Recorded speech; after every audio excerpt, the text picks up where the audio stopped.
Yun to si Ian. Kaya naglamot ikaw. Ano ba? Kayo ba? Ayos kayo. May kang tao. Sarap.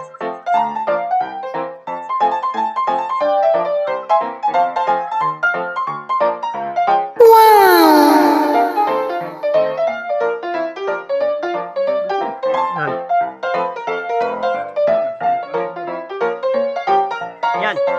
Di ba ang sarap-sarap ng ulam natin? Sarap, di ba?